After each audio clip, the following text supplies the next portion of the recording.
How to learn and skill faster. Turns out that when we sleep, there's a rapid replay of these sequences of events during the day, but at much higher speed. During these brief gaps, these 10-second gaps that are introduced while awake during your learning, you get a 10 to 20 times repeat of whatever sequence you were trying to learn.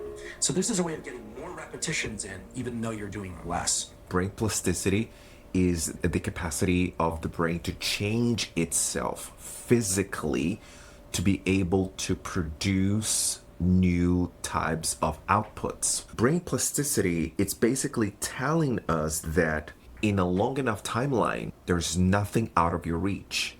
That time and effort can take you anywhere you want to go. So think about this. Instead of playing the months game, the quarters game, the years game, start playing the decades game.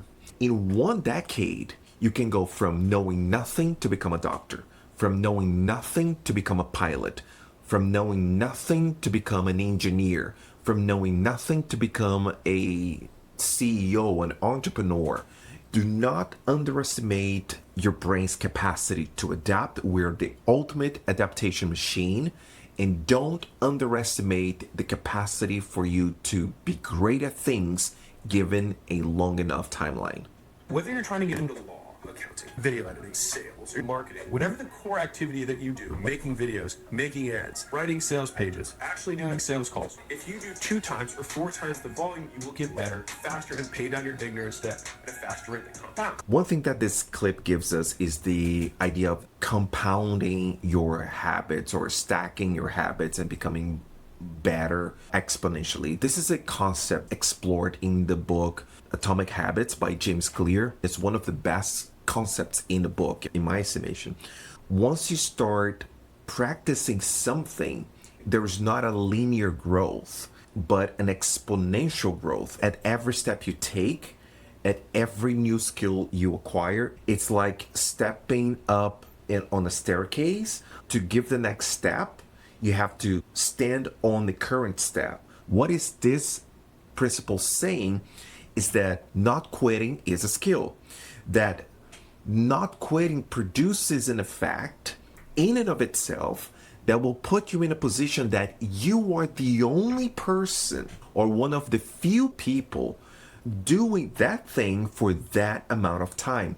That produces an imbalanced competition, because even if you have new contenders in the market, you are doing this for so long, you have become so good at it that hardly someone is going to play that game at the level that you're playing. All right, I have another prompt to share with you guys, and this one is to create a study regimen so that you can learn anything faster. I think it's a great idea to use AGI to enhance the way you learn. One of the things that I do is I have a backlog of topics that I need to learn more about. So what I do is when I'm walking in the morning, I open the voice feature on ChatGPT and then I say something like, what can you tell me about this topic?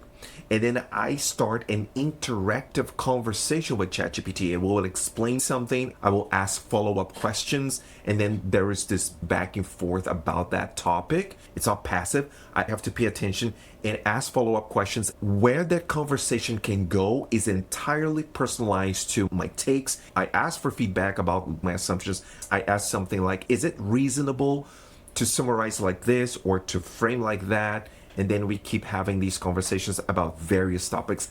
And I've been doing this for almost 2 years now, every single day. This has been more productive to me than listening to podcasts, for example. If you can use AGI to enhance your learning curve, more power to you. You're the direct reflection of the top 5 people you spend time with. So you can choose who you become in the future by deciding who you spend time with today. Write down the list of skills that you want to improve and then look for someone who has mastered those skills. What makes us social beings is that the frameworks we adopt are social frameworks. So depending on the group you're part of, you will adopt the framework of that group.